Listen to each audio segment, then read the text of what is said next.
All right, guys, what's happening? Robert here once again for a very important prophetic news update. I'll say that because I think it is prophetic. I always think about Paul Begley because he would. I had a channel called Prophetic Times. It was like the way he would always say stuff about my channel. He would always say. Anyways, I'll get off on that. I don't know why I said that. But hey, this is important. This is very important. I don't want to get sidetracked here. So what's happening right now is Trump just met during the UN with all of these Muslim leaders from around the world. And there was a conversation that was relayed to Trump by, I think it was the president of Turkey, Erdogan, or I don't even know how to say it, Erdogan. And he told Trump that all the Muslim countries love him. And I have to say, why do they love him? Because I think he's telegraphing behind the scenes of his intention to go along with the global current and tide of this two-state solution and the siding with the Palestinian state. Because Trump can't in any way go... See, the thing is that Trump, I believe, did you see the post of Tucker Carlson today?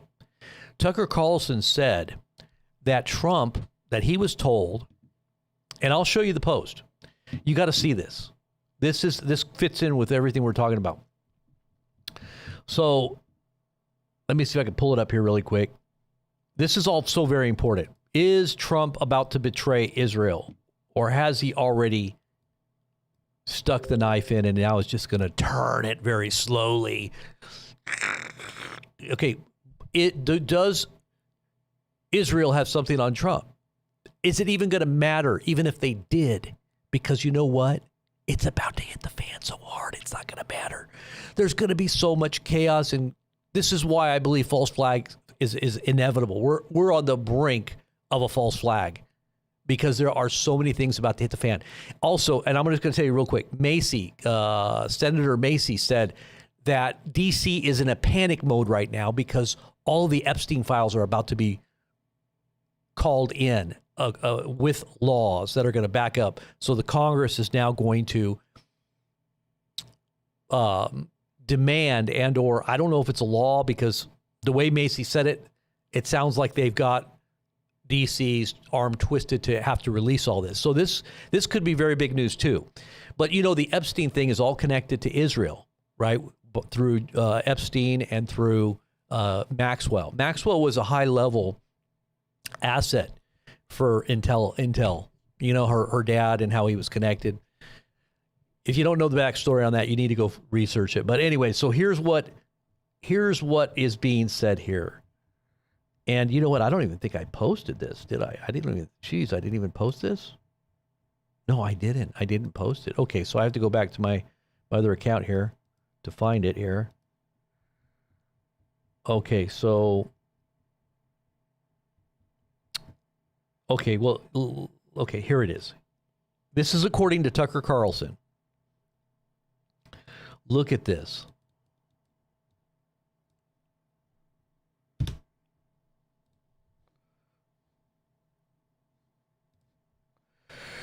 Okay, so according to Tucker Carlson, Israeli Prime Minister Benjamin Netanyahu reportedly telling associates in the Middle East and Israel that he controls the U.S. and Donald Trump. Now, that was a misspell. There was a... Oh, I did post that. So it basically says that he controls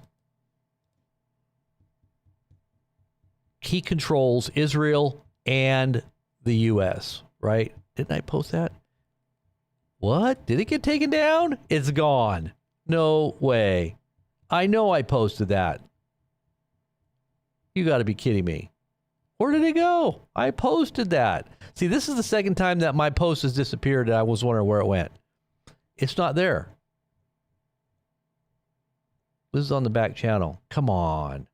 Is somebody screwing with our posts?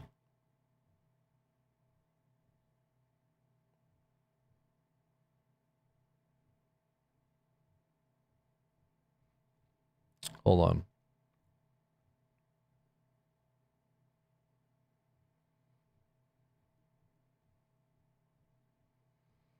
That's really weird.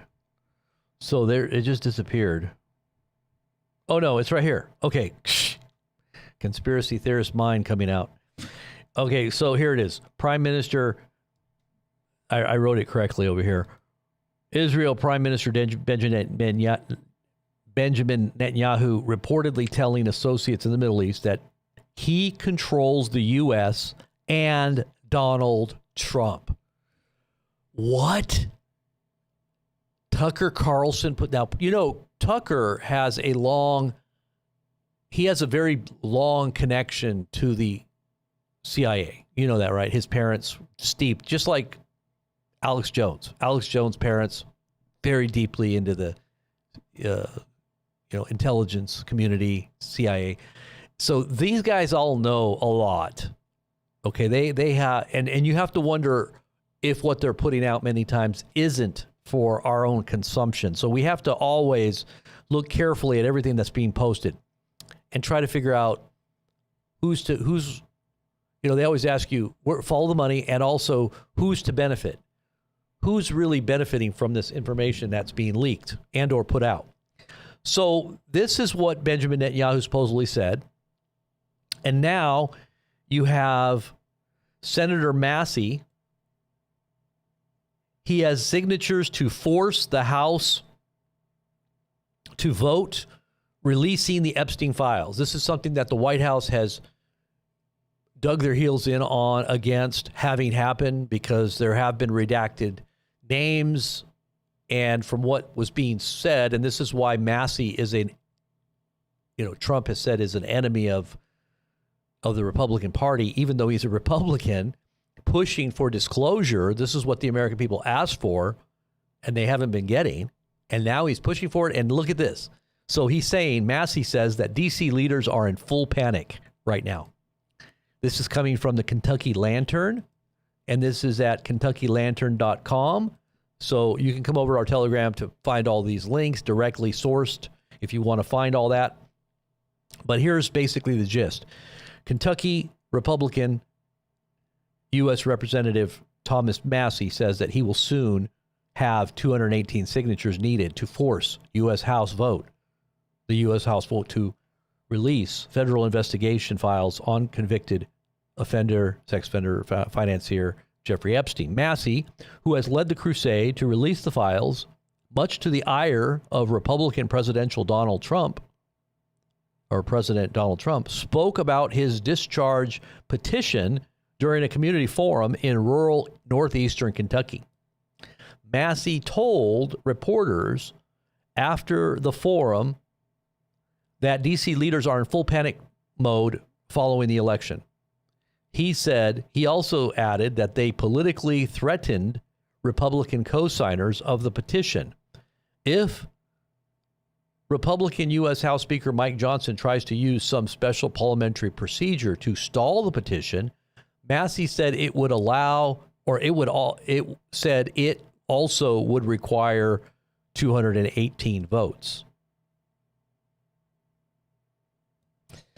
And then he goes on to say, quote, and if you participate in that vote to sideline the discharge petition, now you're part of the cover-up.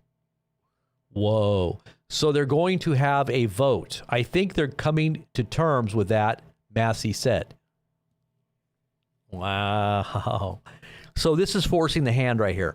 So this is all coming out. Now, this is what I predicted. I said, I believe yesterday I said, they're going to use Antifa to cause all kinds of havoc. This is going to be another possible distraction. Something major happens. They blame it on domestic terror, which kind of is associated because they've already said that Antifa has been designated a domestic terrorist, right?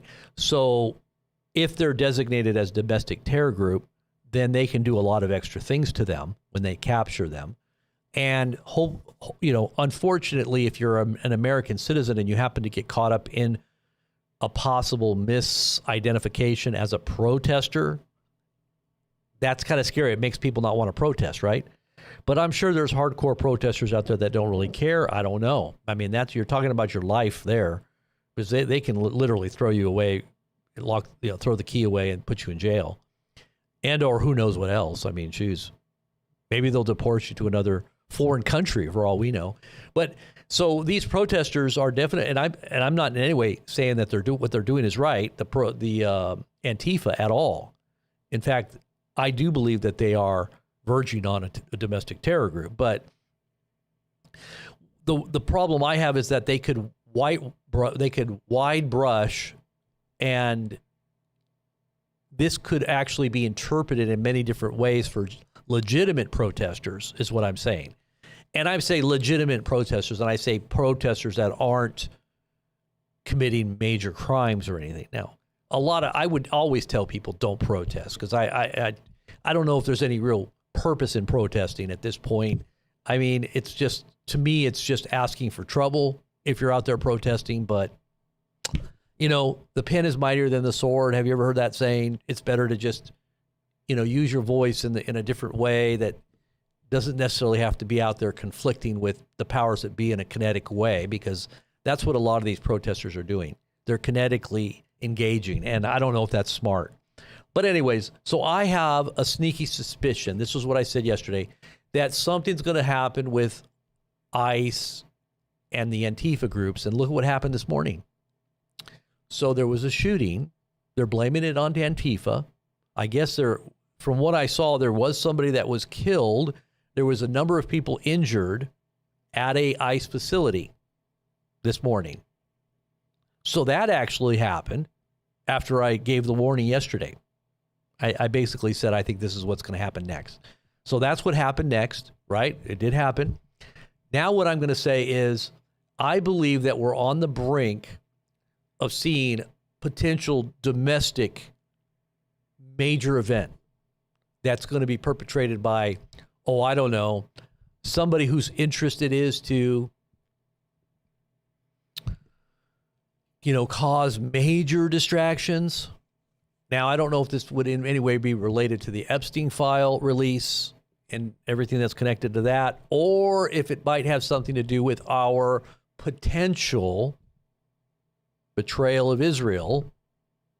Because listen, if Trump is the only holdout, the United States is the only one that's protecting Israel. And really, if you have a grizzly bear, protecting you against 15 wolves, well, you feel kind of somewhat protected. But what happens when the grizzly bear doesn't protect you anymore? And you've got like 15 or 20 wolves coming at you. Maybe you overplayed your hand. Maybe you thought you were too big to fail, and that nobody would turn on you because you've got something hanging over their head. And that's possibly what Netanyahu does have over Donald Trump's head. But, fake news, plausible deniability, massive chaos unfolding in the world. Does anybody really care to look at the evidence? Because a lot of times it just seems right now that people aren't really looking at evidence. They're more guided by their emotional responses now and their overwhelming sense of doom, whether it's their pocketbook, not being able to pay their bills, watching domestic unrest all around, and the potential of a looming third world war with nuclear weapons on top of that. And having all of your children and your sons and your daughters out there in harm's way as this thing explodes into a fireball of confrontation with Russia, not to mention the possibility of China going up with the Southeast, in Taiwan, or even this stuff going on in southern, in the South American continent with Venezuela. That's a lot of activities going on down there too. That could blow up at any moment. So you could have a multiple front war. You could have domestic unrest. And we've got some very strange movements of assets, including the Doomsday plane yesterday. So that's kind of weird. On top of that, people are wondering what's going on there. So Think about it. Think about it. This is a very troubling period of time. So then I go over to Amir. Some of you guys may know Amir.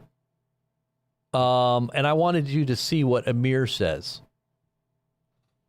Oh, by the way, Israel was attacked this morning. A pretty big attack. A drone, a Yemeni drone, got through their defenses and hit a hotel inside of Israel, blew it up. And I'm not sure if there was anybody killed or anything, but here's some of the footage. You can see that drone right there coming in, boom. You can't see it explode, but you can hear it. Excuse me. Oh yeah, there's the cloud right there behind. Oh, did you see it? Right at the end. Amir doesn't say too much. He's really kind of keeping quiet on the whole UN thing. He hasn't said anything at all about the potential of, hold on.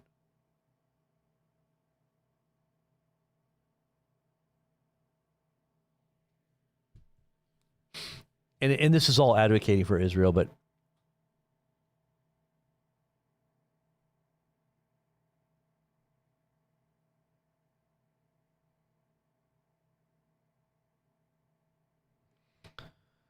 oh, let's see here.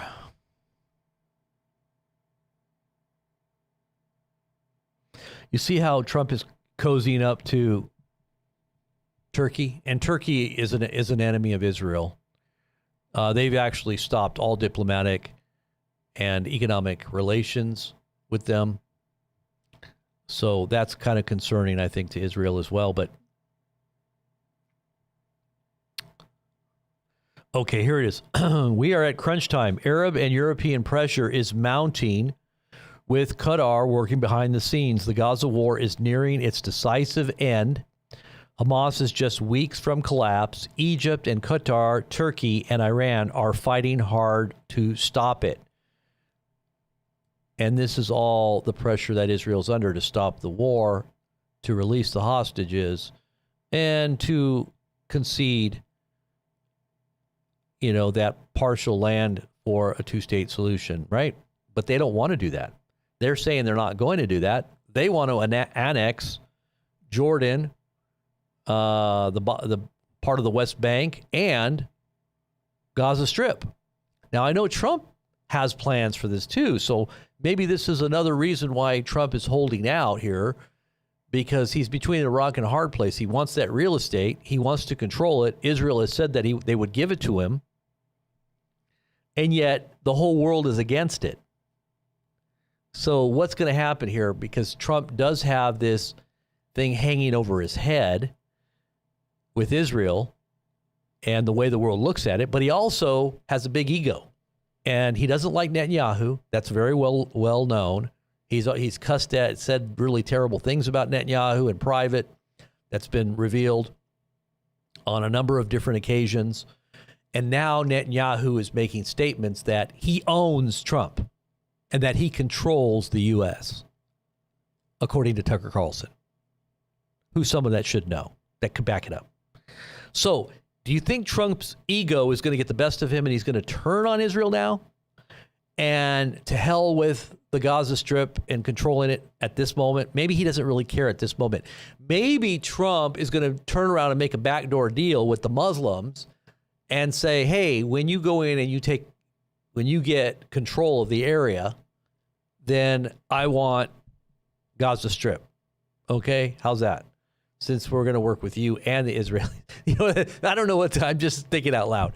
I'm just thinking, because Trump had a secret meeting that hasn't been disclosed with all of these Arab leaders yesterday. Secret meeting. All these Arab leaders. And Amir doesn't know what to think about it. Listen to what Amir says. And you guys all know who Amir is. He's got a large Telegram channel, large network. I always say he's the intel. He's kind of military intel, Israeli, masquerading as a Christian because but he has information that I like to look into because he's always, revealing things before anybody else really does that I think is from the Israeli point of view and what they want out there. So I always kind of monitor it. Not that I follow him, but I do monitor what he's saying. Let's see if I can find the information I'm talking about here.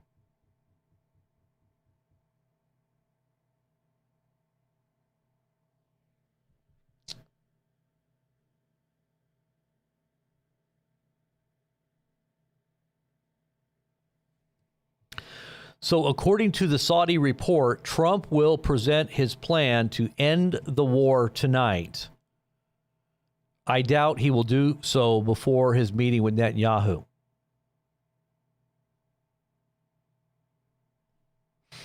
All right, so let me look over here really quick.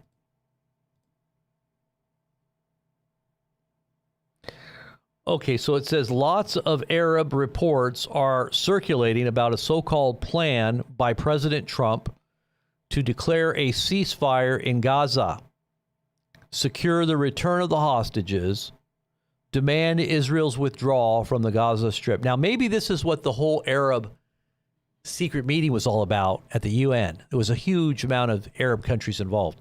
Maybe Trump made a deal and they're somehow going to get Hamas to agree to releasing the hostages in exchange for a two-state solution, which Israel is going to deny. Israel's not going to want, right? And since Trump has been given by the Israelis the authority or the oversight of the rebuilding of Gaza, maybe he's going to tell the Israelis, well, I'm in control of the Gaza Strip, so I'm going to do this.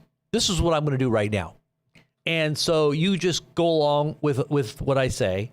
And this is a subtle betrayal as we get closer to the bigger. It's already been betrayal, but they just don't realize it yet because they're still thinking they control Trump when they really don't control Trump.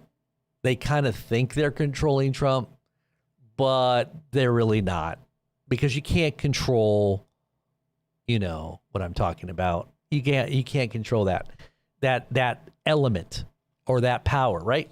This is what I say. This is what I'm saying. But I think this could be a logical thought here. So Amir says, this is the rumor, he says. It's a rumor. This is what he's saying. It's a rumor.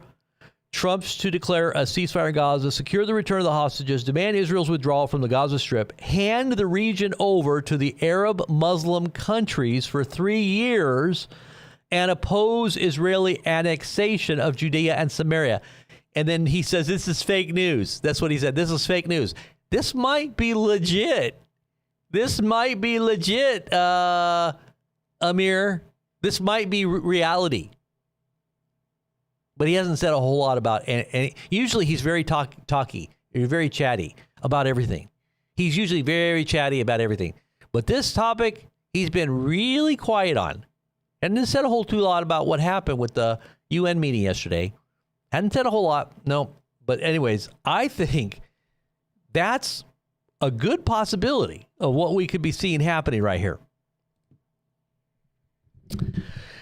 So we're going to sit back and watch this. I just wanted to make this update to get it up there and out there and make sure that we are on the record. I'm pretty sure that nobody else has really talked about this yet, but this is kind of our perspective on what we may be seeing here in the coming days.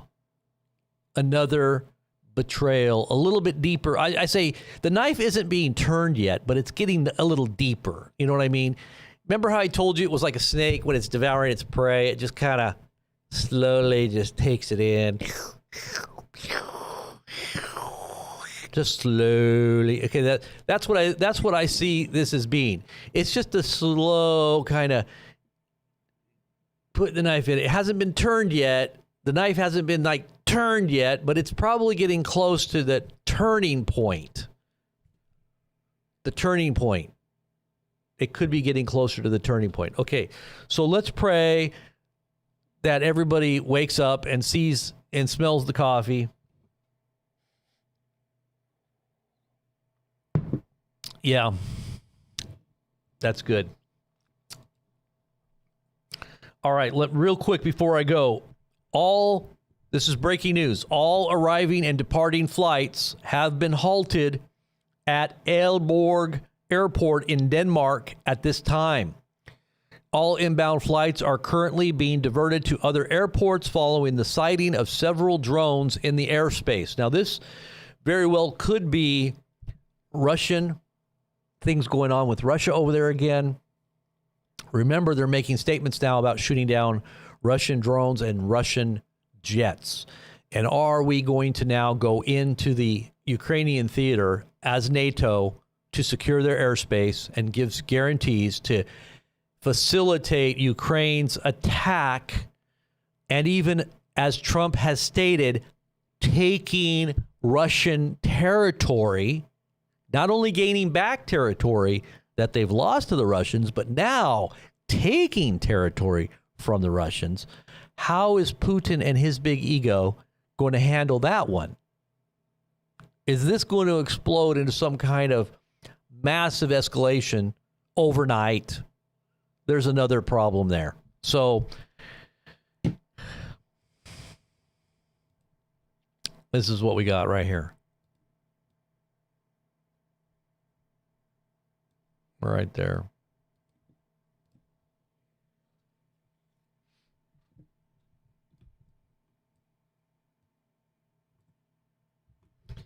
All right, thumbs up the video, guys. Share it everywhere you can on your social media. Make sure everybody wakes up. Support our channel. We need some support. We really appreciate your support. First and foremost, praying for us, sharing our videos, thumbs upping the videos. Comment. Tell me what you think in the comment section. Get those comments rolling down below the video. This is what's going to get it algorithmically relevant. And don't forget to support what we're doing. We need your support. We're doing this full time. We're walking on water right now, barely. We haven't started sinking yet. I'm not going to look, because if I look, I'm going to sink. So I'm just going to keep trusting, looking ahead. Thank you, Jesus, for supporting us. Thank you for supplying everybody one of our needs. In Jesus' name, amen. All right, so get over there and hit that donate button too. God bless, and I'll see you guys back here